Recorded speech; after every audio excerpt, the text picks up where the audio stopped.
ಕೋಟೆಕಾರು ಪಟ್ಟಣ ಪಂಚಾಯಿತಿಯ ಚುನಾವಣೆ ನಡೆದಿದ್ದು, ಚುನಾವಣೆಯಲ್ಲಿ ಬಿಜೆಪಿ ಬೆಂಬಲಿತ ಅಭ್ಯರ್ಥಿಗಳು ಜಯಭೇರಿ ಗಳಿಸಿದ್ದಾರೆ.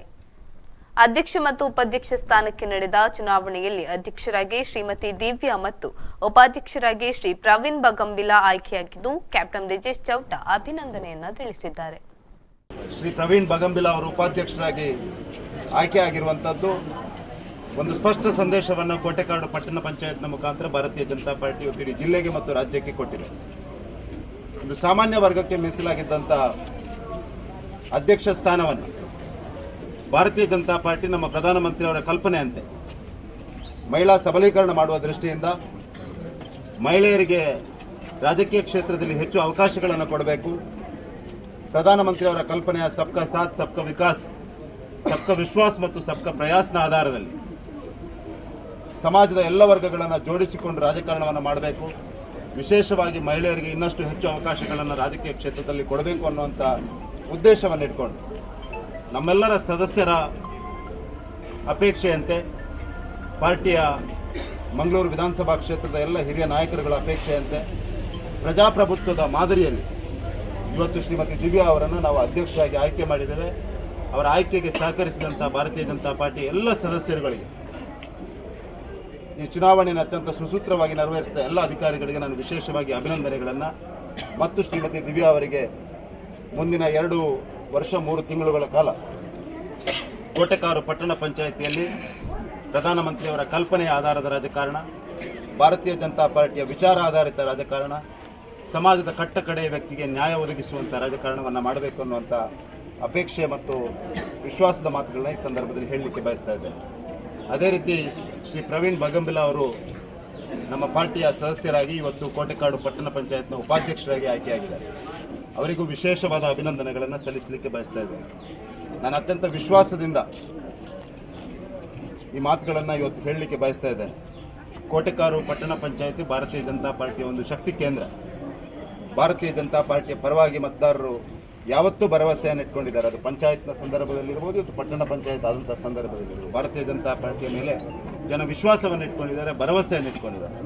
ಆ ಭರವಸೆಗೆ ಅನುಗುಣವಾಗಿ ಅವರ ವಿಶ್ವಾಸಕ್ಕೆ ಚ್ಯುತಿ ಬರದಂಥ ಆಡಳಿತವನ್ನು ಅಧ್ಯಕ್ಷರು, ಉಪಾಧ್ಯಕ್ಷರು ಮತ್ತು ಎಲ್ಲ ನಮ್ಮ ಸದಸ್ಯರು ಮಾಡ್ತಾರೆ ಅನ್ನುವಂಥ ವಿಶ್ವಾಸ ನಮಗೆ.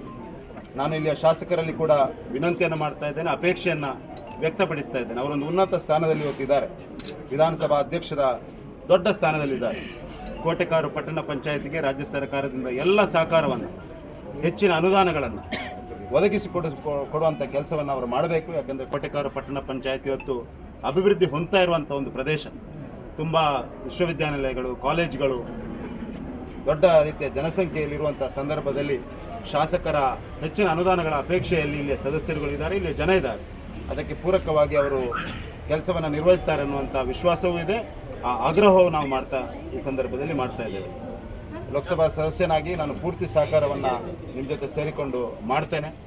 ಒಟ್ಟಾಗಿ ಈ ಪ್ರಕ್ರಿಯೆಯಲ್ಲಿ ನಮಗೆ ಖುಷಿ ಕೊಡುವ ಸಂಗತಿ ಏನಂದರೆ, ಇವತ್ತು ಕೋಟೆಕಾರನ ಮುಖಾಂತರ ನಾವು ಮಹಿಳೆಯರಿಗೆ ರಾಜಕೀಯದಲ್ಲಿ ಪ್ರಾತಿನಿಧ್ಯ ಕೊಡುವಂಥ, ಮಹಿಳೆಯರಿಗೆ ಅವಕಾಶಗಳನ್ನು ಕೊಡುವಂಥ ಒಂದು ಸಂದೇಶವನ್ನು ಭಾರತೀಯ ಜನತಾ ಪಾರ್ಟಿ ಕೋಟೆಕಾರನ ಮುಖಾಂತರ ಇಡೀ ರಾಜ್ಯಕ್ಕೆ ಮತ್ತು ರಾಷ್ಟ್ರಕ್ಕೆ ಕೊಟ್ಟಿದೆ ಅನ್ನುವಂಥ ಮಾತನ್ನು ಈ ಸಂದರ್ಭದಲ್ಲಿ ಹೇಳಲಿಕ್ಕೆ ಬಯಸ್ತಾ ಇದ್ದೇನೆ.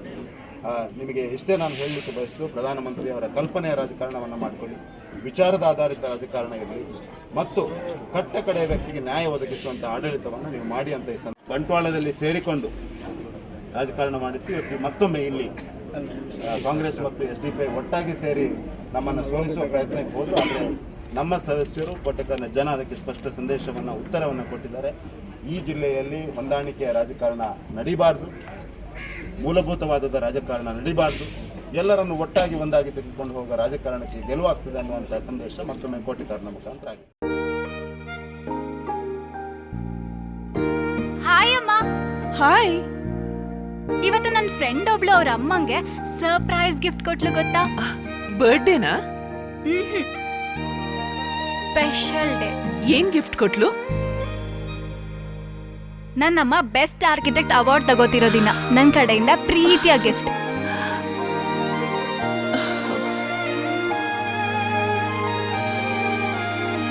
ಉಳಿಯಾ ಜುವೆಲ್ಸ್, ಸೌಂದರ್ಯಕ್ಕೆ ಸಾಂಪ್ರದಾಯಿಕ ಕೊಡುಗೆ.